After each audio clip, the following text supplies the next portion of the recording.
I've been thinking really hard over the course of the last couple of months about nearly 30 years that I've been involved in active politics. It all started in October 1990 when somebody came into the bar in the city and said we joined the exchange rate mechanism. We pegged the pound against a basket of European currencies. John Major was the Chancellor that did it, and I was furious. I knew it wouldn't work, and sure enough, it led to record bankruptcies and house repossessions. Then we saw the Maastricht Treaty in 1993, a big Tory rebellion. But in the end, John Major used a confidence motion, and like good little boys, they all went through the lobby and voted for a treaty that they'd opposed in public. And that for me was the moment when I said, that's it. I've got to do something. Even if no one votes for me, I'm going to put myself up at the next general election. And I was fortunate to find some like-minded people, and UKIP was formed out of the Anti-Federalist League in September 1993. Within a few weeks, a Tory MP had died. There was a by-election in Eastleigh, and I found myself in a village hall in a place called Hursley between Winchester and Eastleigh, speaking to an audience, my first ever political speech. I have to admit, looking back on it, I was terrified.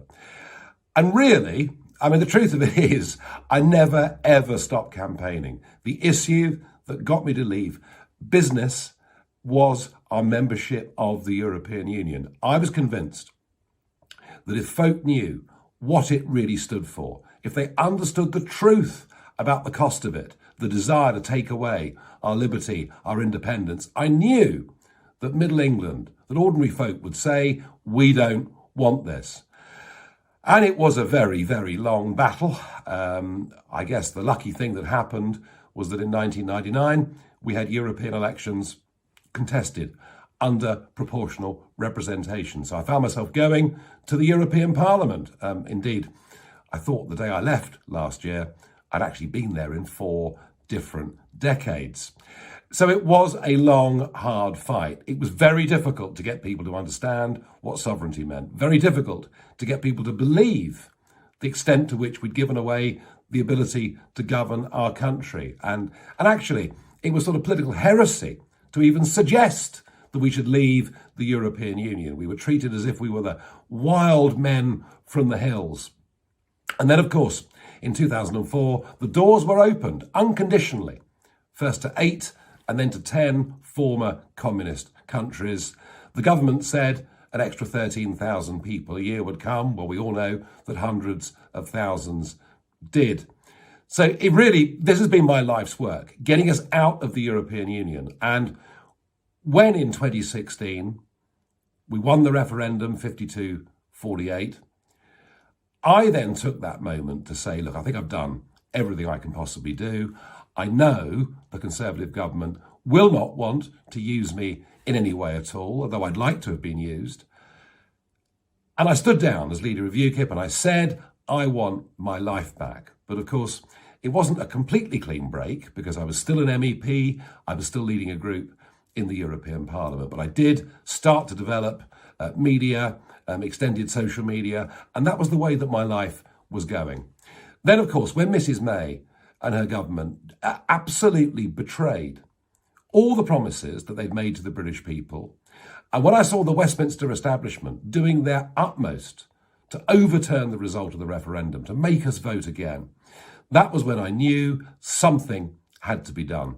And I formed the Brexit Party, and thank goodness I did.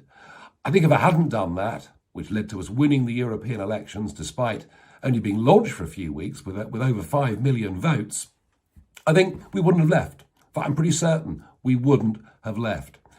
So all of that was thoroughly worthwhile. And it was the first time ever in British politics when people have rallied to the colours as quickly as they did. I remember watching the website and seeing the £25 donations coming in, several every minute, ping, ping, ping. It was astonishing. We then, of course, led the national opinion polls in the summer of 2019, and that pretty much guaranteed that Boris Johnson would become the leader of the Conservative Party with a Get Brexit Done message. And we've got Brexit. It's not perfect. Northern Ireland has been effectively cut off from the rest of the country. French boats and trawlers still operating up to 6 miles from the British coast. And difficulties, some import-export difficulties, although I'm sure they will be ironed out in time. But with the vaccine, we've now seen the benefit of being able to make our own decisions, not have it done for us by an unelected person in the European Commission. If we'd still been part of the EU, we would be in the same vaccine mess as the rest of Europe. And that, to me, is proof positive that Brexit was the right thing. Now, out of the Brexit Party came Reform UK. And that was a logical next step, because after all, the Brexit Party message, our banner said, change politics for good. And there is so much that needs changing. A bloated House of Cronies called the House of Lords, an electoral system whereby parties like UKIP can get 4 million votes and just one seat in Parliament, a postal voting system wide open to fraud, manipulation and abuse, and now aggressively being extended by both the Labour and Conservative parties. A tax system, now the most complex tax system of any country in the world, and something that does so little to encourage men and women that want to set up their own businesses, take a risk and get on with life. There is so much that does need to be reformed. We're a 21st century country being run by a 19th century set of institutions. So much does need to change. But on reflecting back over nearly 30 years, the issue that got me into politics, and if it hadn't been for this, I would never have even stood for local council, was our membership of the European Union and the fact that the entirety of our political class and then media class were all in favour of continued membership. That became my life's goal, and it took over the best part of 3 decades of my life. We've done it, we've achieved it, and for me, I feel my political career, in the sense of actively leading a political party, fighting election campaigns, such as ones that are coming up in May this year, I think now's the moment for me to say, look, I have done it. I guess in some ways, it's a repeat of what I said in 2016 when I said I want my life back. So before this election campaign starts for May, now is the minute, the right moment for me to say that I'm not going to go on as leader of Reform UK. I support everything it stands for, and whilst I won't have any executive control or responsibility, I'm quite happy to have an honorary position within the party, and that indeed is what I'll do. And I'll hand the leadership over to Richard Tice. And I hope, Richard, you know what you're taking on. I think he does, because he saw it at first hand as chairman of the Brexit Party. But leading a political party, leading one that challenges the establishment, it really is a 7-day-a-week job, and you find, huge sections of the media really vehemently opposed to you. I mean, they say things, they write things they just wouldn't do about people in the Labour and Conservative parties. So Richard has got a very big, tough challenge, but I know he's filled with bags of enthusiasm. I'll be there for help if he needs it. But this is not me retiring. Yes, I'm getting out of active party politics. I think I've done my bit, but I'm not retiring. Oh no, goodness gracious me, no. There are lots of other things that I want to fight for and campaign for. In particular, the increasing influence of the Chinese Communist Party over our whole way of life. And once again, the British establishment effectively have sold out to it. And I think that's a big education campaign that needs to happen. And I'm going to fight for that. The indoctrination of our children at school. It starts from the age of 7 or 8 and goes all the way through to university. We're not teaching young people critical thinking. They're being propagandized politically.